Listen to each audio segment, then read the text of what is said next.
Pasti sering dengarkan kalimat menikah itu menakutkan? Nah, hari ini kita bakal bongkar bareng-bareng kenapa sih tren viral ini sebenarnya jadi cermin paling jujur soal hubungan di zaman sekarang. Kalimat ini kayaknya seliweran terus ya di media sosial kita. Cuma beberapa kata tapi wow, ternyata ini tuh suara kecemasan satu generasi loh. Oke, yuk kita bedah lebih dalam. Kita mulai dari akarnya dulu deh.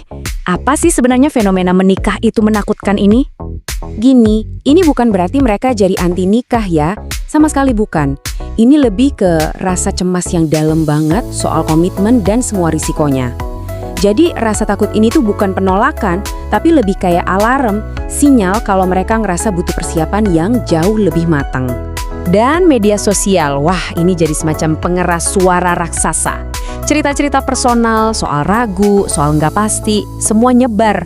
Akhirnya keresahan yang tadinya cuma dirasain sendiri-sendiri, sekarang jadi obrolan bareng, jadi fenomena global.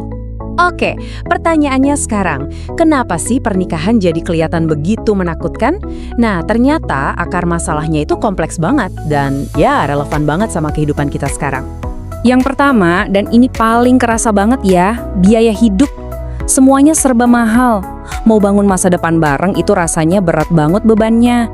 Jadi pernikahan itu bukan cuma soal cinta-cintaan lagi, tapi juga soal sanggup nggak nih komitmen finansial segede ini. Terus ada juga bayang-bayang patriarki. Walaupun kita bilangnya zaman udah modern, tapi ekspektasi lama itu masih nempel. Apalagi buat perempuan. Sering banget kan dituntut harus sukses di karir, tapi di saat yang sama urusan rumah tangga juga harus beres. Nah, ini yang bikin pernikahan jadi kayak kontrak yang nggak adil, berat sebelah gitu. Belum lagi kalau kita buka media sosial.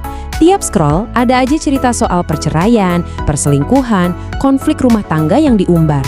Mau nggak mau di kepala kita jadi kebentuk persepsi kalau wow, pernikahan ini kok kayaknya isinya drama dan risiko melulu ya.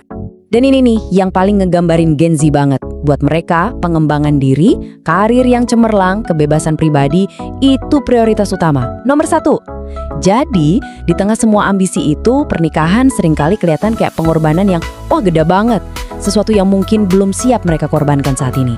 Jadi kalau kita lihat semua ini ya, mulai dari soal duit, peran gender yang gak adil, sampai prioritas karir, ketakutan ini tuh bukan sesuatu yang aneh. Ini respon yang sangat wajar, sangat rasional dari semua tekanan yang mereka hadapi tiap hari. Tapi, sebentar, gimana kalau semua ketakutan dan kecemasan ini ternyata ada bagusnya juga? Ada sisi positif yang mungkin nggak pernah kita sadari? Yuk, kita coba lihat dari sudut pandang yang beda. Gimana kalau rasa takut ini bukan sesuatu yang harus kita hindari, tapi malah jadi alat bantu kita buat jadi lebih bijak? Nah, perbandingan ini nunjukin perubahannya dengan jelas banget. Dari yang tadinya mungkin nikah karena ikut-ikutan atau tekanan sosial, sekarang jadi lebih mikir. Rasa takut itu seolah-olah maksa kita buat stop, jangan buru-buru, ambil waktu, rencanain yang benar.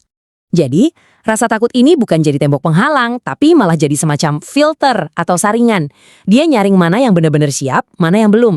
Ini justru mendorong kita buat jadi lebih dewasa, lebih realistis, yang pada akhirnya bisa bikin hubungan jadi jauh lebih kuat dan tahan banting. Oke, jadi pertanyaannya, gimana caranya kita mengubah rasa cemas ini jadi sesuatu yang konstruktif? Jadi fondasi yang kuat buat masa depan? Intinya gini, tujuannya itu bukan buat ngilangin rasa takutnya. Sama sekali bukan. Tapi buat ngelihat rasa takut itu sebagai sebuah rambu-rambu. Tanda buat kita berhenti sejenak, lihat sekeliling, dan siap-siap buat perjalanan panjang di depan. Ini soal tanggung jawab, bukan penolakan.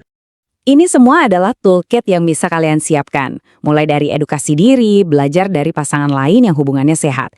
Terus persiapan praktis, soal finansial misalnya. Itu harus diobrolin bareng. Bangun juga kedewasaan emosional, belajar cara komunikasi yang baik, dan yang paling penting, pilih pasangan karena memang cocok. Karena satu nilai, bukan karena tekanan orang lain. Dan jangan lupa, cari support system yang positif. Semua langkah ini mengubah ketakutan yang abstrak jadi sebuah rencana yang nyata. Pada akhirnya, semua fenomena ini ngajarin kita satu hal yang super penting. Pertanyaan yang sebenarnya itu bukan lagi apakah pernikahan itu menakutkan. Pertanyaannya bergeser jadi, apakah kita sudah siap? Karena kesiapan itu datangnya dari persiapan dan pemahaman yang matang. Dan untuk sebuah keputusan sebesar pernikahan, bukankah persiapan itu adalah hal yang paling layak didapatkan?